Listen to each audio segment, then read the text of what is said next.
Hello વિદ્યાર્થી મિત્રો, જો વિડીયો ઝાંખો દેખાતો હોય તો સેટિંગમાં જઈને ક્વોલિટીમાં જઈને હાયર પિક્ચર ક્વોલિટી અથવા 720 પિક્સલ ઉપર ક્લિક કરી નાખવાનું, એટલે તમારો વિડીયો એકદમ ક્લીન દેખાશે.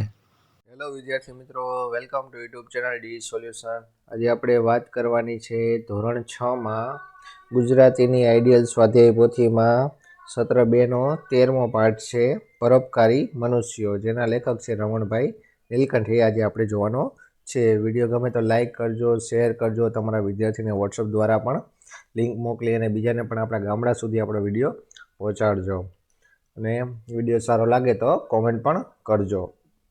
તમારા બધાની કોમેન્ટ આવતી હતી, હું જોતો હોઉં છું કે સર મૂકો ચેપ્ટર 13 મૂકો 13 મૂકો, એટલે આજે આપણે મૂકી દઈએ છીએ. થોડોક પ્રસંગ હોવાના લીધે બહારગામ હોવાથી મૂકી નહોતો હોય, બરાબર. એટલે હું કોમેન્ટ જોતો હોઉં છું, બરાબર.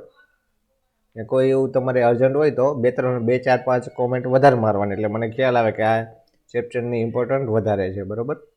ચાલો તો હવે આપણે પાઠની શરૂઆત કરીએ વિકલ્પોથી. ચાલો, સૌથી પહેલાં આવે છે વિકલ્પો. એમાં પહેલું છે કોઈ પણ આશા વગર બીજાને મદદ કરનાર, તો એને કહેવાય એ પરોપકારી. પછી બીજું, લેખકને શું થયું હતું, તો જવાબ આવશે બી આંજણી. આંજણી એટલે શું, કે જે આંખમાં થાય ને, આંખ સોજી જાય, બરાબર છે, એને આંજણી કહેવાય. પછી ત્રીજું છે આંજણીથી બહુ પીડા થાય તો શું કરવું જોઈએ, તો જવાબ આવશે સી શેક કરવો જોઈએ. પછી ચોથું છે ડૉક્ટર પાસે આંજણી મટાડવાનો કયો એક ઉપાય છે, તો જવાબ આવશે સી નસ્તર. પછી પાંચમું છે આંજણી પર તુવેરની દાળ ઘસવાથી કેટલું ખર્ચ થાય, તો જવાબ આવશે બી કોડીનું પણ ને, એટલે ₹1 પણ ના થાય. પછી છઠ્ઠું છે દુકાનદાર લેખકને કઈ મફતની દવા જણાવી, તો જવાબ આવશે ડી જવ ઘસીને લગાવવાની. પછી સાતમું છે મુનિમના મત મુજબ આંજણી માટે રામબાણ ઇલાજ કયો છે, તો જવાબ આવશે એ કેસર ચોપડવું. પછી આગળ આવે છે બીજા નંબરનું પ્રશ્ન, કૌંસમાંથી ખાલી જગ્યા પૂરો. એમાં પહેલું આંજણી બહુ પીડા કરવા માંડી, તો જવાબ આવશે આંજણી.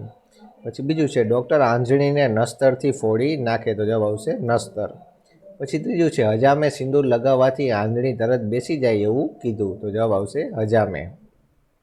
હજામ એટલે કે જે વાળ કાપવા વાળો હોય એ. પછી ચોથું છે ખેપ લઈને ધોબી આવ્યો, તો જવાબ આવશે ખેપ. પછી પાંચમું છે લેખક સલાહ આપનાર મનુષ્યને પરદુઃખ ભંજક કહ્યા, બરાબર. પરદુઃખ ભંજક એટલે કે બીજાના દુઃખને ભાંગનાર, ઓછું કરનાર, એને કહેવાય પરદુઃખ ભંજક. પછી છઠ્ઠું છે જો કષ્ટભંજક એટલે કે આપણે જો હનુમાનજીનું નામ છે કષ્ટભંજન, એટલે કે દુઃખોના તોડ ભાંગીનાર, એને કહેવાય કષ્ટભંજન, બરાબર. આપણે હનુમાનજીનું પણ નામથી ઓળખીએ છીએ, કષ્ટભંજન હનુમાનજી. પછી છઠ્ઠું છે ગોળ વેચનારે ગોળનો ચપકો દેવાનું કહ્યું, તો જવાબ આવશે ગોળનો. પછી સાતમું છે કાંદાની દુર્ગંધ વેઠીને લેખકે રસ લગાવ્યો, તો જવાબ આવશે દુર્ગંધ. પછી આઠમું છે ઉપરા ઉપરી દવાઓના પડ થવાથી આંખ પર ડુંગળી બની ગઈ, તો જવાબ આવશે ડુંગળી.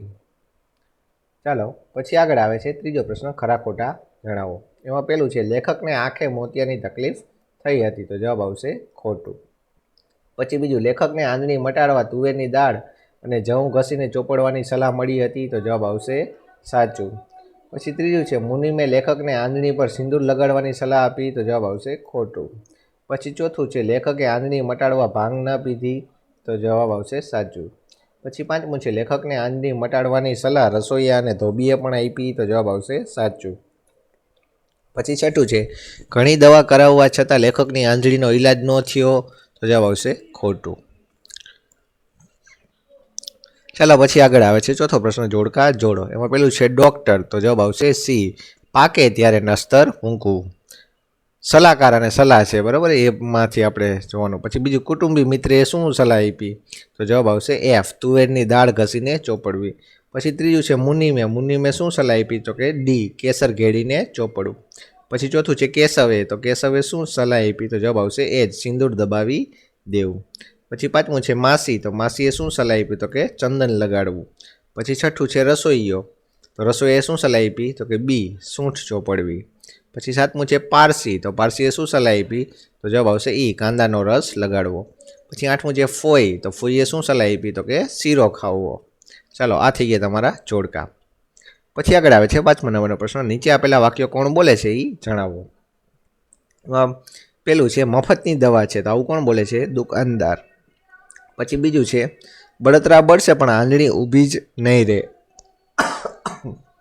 તો આવું કોણ બોલે છે? તો કે ધોબી. પછી ત્રીજું છે અમે ડાક્ટરના પૈસા ભરીએ તો મરી જઈએ. તો આવું કોણ બોલે છે? ગોળ વેચનાર. પછી ચોથું છે ઘીમાં સર્વગુણ રહેલા છે. તો આવું કોણ બોલે છે? ગોર મહારાજ. ચાલો પછી આગળ આવે છે એક એક વાક્યના ઉત્તર. એમાં પહેલો પ્રશ્ન છે કે લેખકને શી વેદના હતી? તો કે લેખકને આંખ પર આંજણી થયાની વેદના હતી. પછી બીજું છે લેખકને આંજણી થતાં ડાક્ટરે શી સલાહ આપી હતી? તો કે ડાક્ટરે લેખકને સલાહ આપતા કીધું કે આંજણીની કોઈ દવા નથી, તે પાકે ત્યારે તેને નસ્તર મૂકીને ફોડવી પડે. પછી ત્રીજું છે દુકાનદારે આંજણી પર શું ચોપડવાનું કીધું?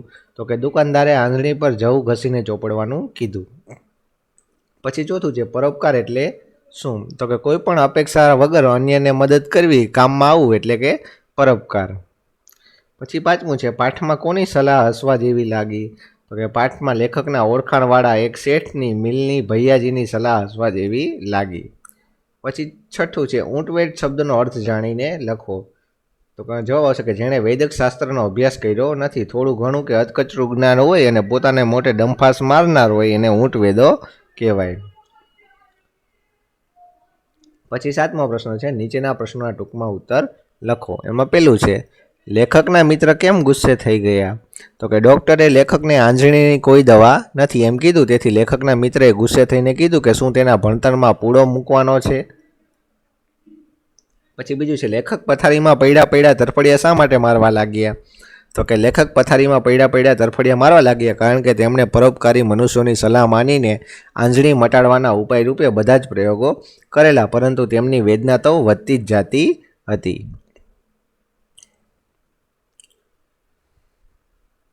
પછી ત્રીજું છે ફોઈએ બતાવેલો ઉપાય લેખકને ગમ્યો અને કેમ?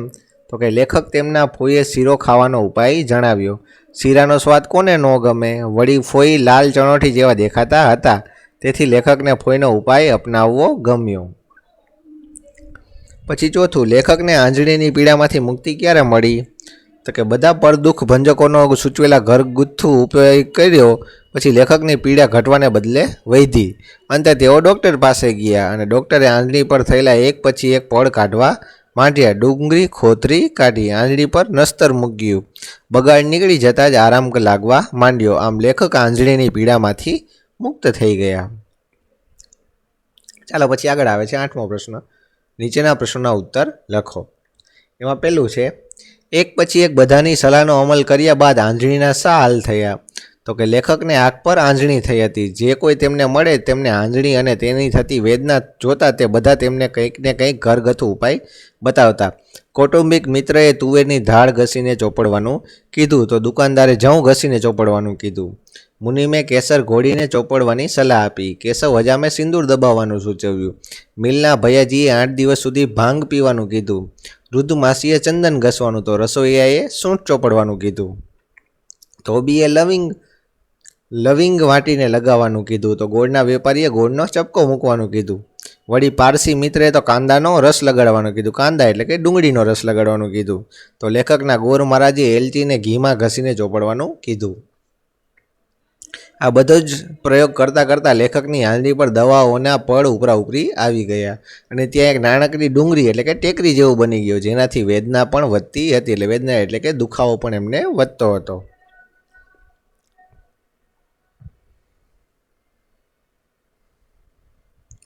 ચાલો પછી આગળ બીજો પ્રશ્ન છે આંજણી મટાડવા લેખકના પ્રયાસોની સફર વર્ણવો. એ બહુ મોટો પ્રશ્ન છે. એમને કયા કયા ઉપાય કર્યા બધું આની અંદર લખી નાખવાનું. એવું નથી કે આમાં જેમ છે એમ જ લખવું, આડું થઈ જાય તો ચાલે. બરાબર, ચાલો પણ આપણે જોઈ લઈએ આ મુજબ આપેલું છે. એટલે ચાલો, લેખકને આંખ પર આંજણી થઈ હતી. જે કોઈ તેમને મળે એમને આંજણી અને તેનાથી લેખકને દુઃખી જોતા. તે સર્વે લેખકને તેમના અનુભવ અને જ્ઞાનને આધારે કંઈક ને કંઈક ઘરગથ્થુ અને કોડીનો પણ ખર્ચ ન થાય, એટલે ₹1 ખર્ચ ન થાય એવો ઉપાય બતાવતા. કુટુંબના મિત્રએ આંજણી પર તુવેરની દાળ ઘસીને ચોપડવાનું કીધું, તો દુકાનદારે જવ ઘસીને ચોપડવાનું કીધું. મુનિમે કેસર પલાળીને ચોપડવાનું સલાહ આપી. કેશવ હજામે સિંદૂર લગાડવાનું સૂચવ્યું. મિલના ભૈયાજીએ 8 દિવસ સુધી ભાંગ પીવાનું કીધું. વૃદ્ધ માસીએ ચંદન ચોપડવાનું અને રસોઈયાએ સૂંઠ લગાડવાનું કીધું. ધોબીએ લવિંગ વાટીને લગાડવાનું સૂચવ્યું, તો ગોળના વેપારીએ આંજણી પર ગોળનો ચપકો મૂકવાનું કીધું.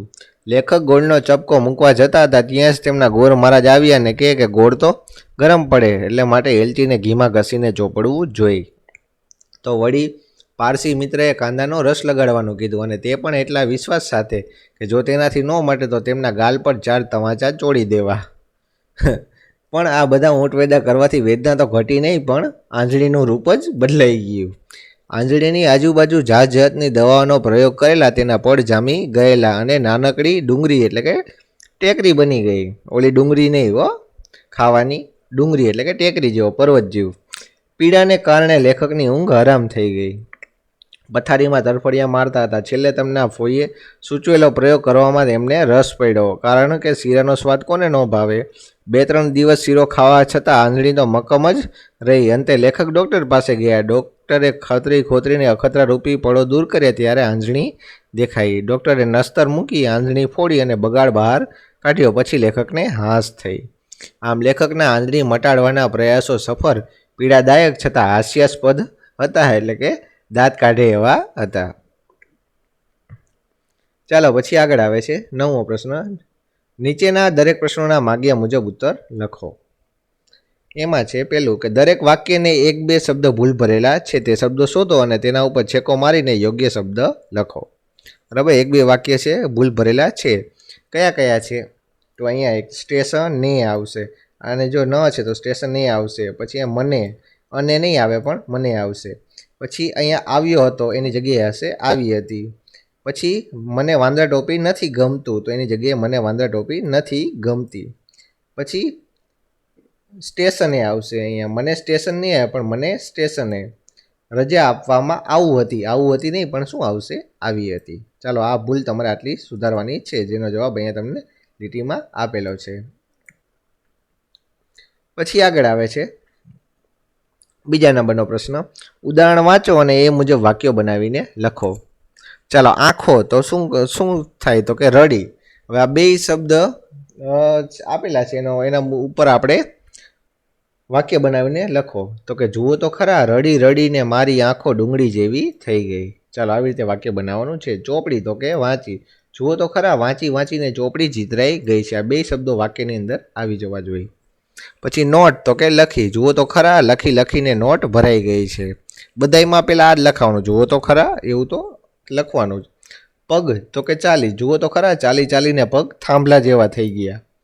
પછી ચોથું છે કાન સાંભળી. તો કે જુઓ તો ખરા, સાંભળી સાંભળીને કાન દુખી ગયા છે. પછી 5મું છે ખુરશી. તો કે બેસી. જુઓ તો ખરા, બેસી બેસીને ખુરશી ઢીલી પડી ગઈ છે. પછી 6થું છે પેટ હસી. તો કે જુઓ તો ખરા, હસી હસીને પેટમાં દુખવા માંડ્યું. પછી 7મું છે મોં બોલી. તો કે જુઓ તો ખરા, બોલી બોલીને મોં દુખી ગયું. ચાલો પછી આગળ આ 3જો પ્રશ્ન છે. કૌંસમાં આપેલા શબ્દને યોગ્ય સ્વરૂપ આપો અને ઉદાહરણ મુજબ ખાલી જગ્યા પૂરો. દાખલા તરીકે ઉદાહરણ આપ્યું છે કે પરેશ શાળામાં જઈને કહી આવ્યો કે હું આજે આવવાનો નથી. ને કૌંસમાં આપેલું છે જવું. બરાબર, જવુંનું શું થઈ ગયું? જઈને. બરાબર, તો કે આદિત્યએ કહ્યું તો કે આવું આપ્યું છે તો આપણે શું કરી નાખો? તો કે હું આવીને તરત જ તમારું કામ કરી દઈશ. પછી બીજું છે અજય ભજન ગાઈને જ ઓફિસે જાય છે. તો ગાવાનું શું કરી નાખ્યું? ગાઈને. પછી 3જું રોશન એના માતા પિતાનું નામ રોશન કરીને રહેશે. તો જવાબ આવશે કરીને. પછી 4થું છે સિદ્ધાર્થ ઘર છોડીને ચાલ્યો ગયો. તો જવાબ આવશે છોડીને. 5મું છે મિતેશ પાઠ વાંચીને સમજાવે છે. તો જવાબ આવશે વાંચીને. પછી 6થું છે શિક્ષક સૂચના આપીને વર્ગમાં ગયા. તો જવાબ આવશે આપીને. પછી 7મું છે ફકરો સમજીને સવાલના જવાબ લખો. તો જવાબ આવશે સમજીને.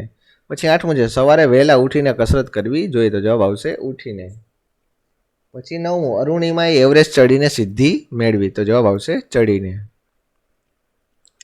ચાલો પછી 4થું છે સ્ત્રીલિંગ કરવાથી કદ સૂચક, વાલ સૂચક અને કોમળતા સૂચક જેવા બનતા હોય એવા બીજા શબ્દો લખો. એટલે કે સરસ મજાના સ્ત્રીલિંગ કરી નાખો, સરસ મજાના શબ્દો બનતા હોય એવા તમારે લખવાના છે.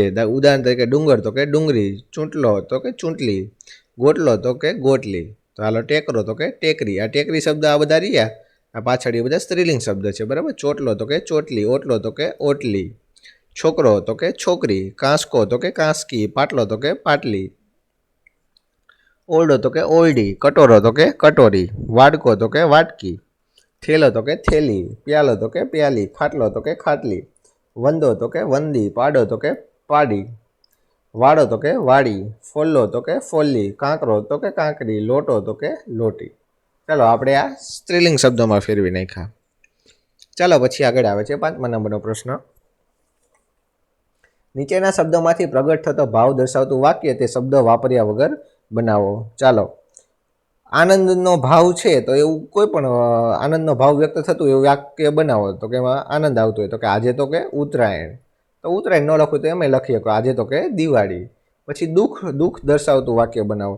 તો કે આવતીકાલે તને મળવા નહીં આવી શકું. પછી ત્રીજું છે નવાઈ, તો કે હે અમદાવાદને સ્વચ્છ શહેરનો એવોર્ડ મળ્યો, તો નવાઈ લાગી ગઈ આપણને. પછી ગુસ્સાવાળું, તો કે હું એની સાથે ક્યારેય નહીં બોલું, ગુસ્સો આવ્યો, બરાબર.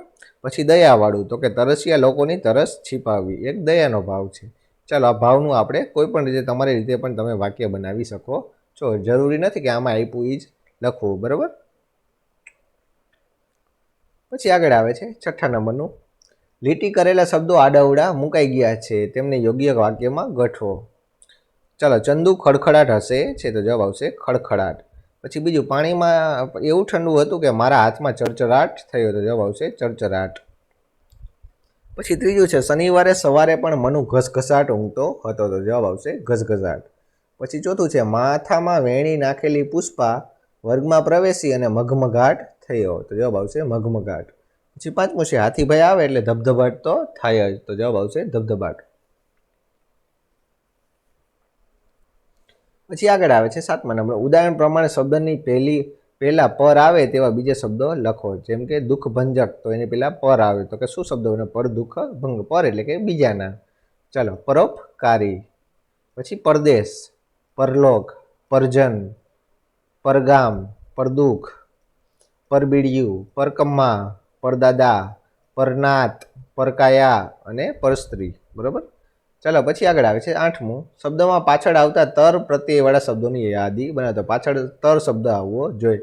જેમ કે ભણતર, પછી ચણતર, પછી ગણતર, પછી ઘડતર, પછી મળતર, પછી પડતર, પછી નડતર, પછી માવતર, પછી જડતર. પાછળ શું શબ્દ આવવો જોઈએ? તો કે તર એવા, બરાબર. એ તર પ્રત્યય આવવો જોઈએ. પછી આગળ 9મો છે નીચેના નામને પાછળ સર લાગે તેવા બીજા શબ્દો લખો. જેમ કે કામસર, તો પાછળ શબ્દ લાગ્યો સર, બરાબર. પછી એવા શબ્દો બનાવતો કે કારણસર, સમયસર, વખતસર, પ્રમાણસર, હેતુસર, બરાબર. ચાલો પછી આગળ આવે છે 10મો પ્રશ્ન. નીચેના શબ્દો કે શબ્દ સમૂહને એના અર્થ સાથે જોડો. ચાલો, ઈલાજ, તો ઈલાજનો અર્થ શું થશે? બી, ઉપચાર. પછી બીજું, કોડીનું ખર્ચ ન હોવું, તો એક પણ પૈસાનું ખર્ચ નહીં. પછી ત્રીજું, કેફી છે, તો એનું શું થશે? ઈ, માદક, નશા ચડે એવું, બરાબર. પછી ચોથું, ઘોળવું, તો જવાબ આવશે સી, પલાળીને એકરસ કરવું તે. પછી 5મું છે બળતરા, તો જવાબ આવશે ડી, લાય, બળવું તે, બરાબર. ચાલો પછી આગળ આવે છે 10મા નંબરનો પ્રશ્ન. નીચેના શબ્દોના સમાનાર્થી શબ્દો લખો. ઈલાજ, તો કે ઉપચાર અથવા તો ઉપાય થાય. આંખ એટલે કે નયન અથવા ચક્ષુ. મિત્ર એટલે કે દોસ્ત અથવા તો સખા. પછી ચોથું છે પીડા એટલે કે દુઃખ અથવા દર્દ. પછી દવા એટલે કે ઔષધ અથવા તો ઔષધ કહેવાય. પછી છઠ્ઠું છે હકીકત એટલે વાસ્તવિકતા અથવા તથ્ય. પછી 7મું છે વૃદ્ધ એટલે કે ઘરડું અથવા જરઠ. પછી ગરીબ એટલે કે નિર્ધન અથવા દરિદ્ર. પછી 9મું છે નરમ એટલે કે સુવાળું અથવા કોમળ. પછી 10મું છે કાળજી એટલે કે દરકાર અથવા તો પરવા કહેવાય. પછી આગળ આવે છે 11મો પ્રશ્ન. નીચેના શબ્દોના વિરોધાર્થી શબ્દ લખો. મિત્રનું વિરોધી દુશ્મન, ઉત્તરનું પ્રશ્ન, નરમનું કઠોર, દુકાનદાર તો ગ્રાહક, વેચનાર તો ખરીદનાર, વૃદ્ધ તો યુવાન, બળતરાનું ઠંડક, દુઃખનું સુખ, જાહેરનું ખાનગી, વધવાનું ઘટવું, દયાનું ક્રૂરતા, ઉપાયનું નિરુપાય. ચાલો પછી 12મો પ્રશ્ન. જોડણી સુધારો. આંજણી, બરાબર, ડોક્ટર, પછી નસ્તર, પછી પરોપકારી આમ લખાય. પછી બળતરા નહીં પણ બળતરા. પછી ડુંગળી, પછી શરીર, પછી મુનિમ, પછી સુગંધીદાર.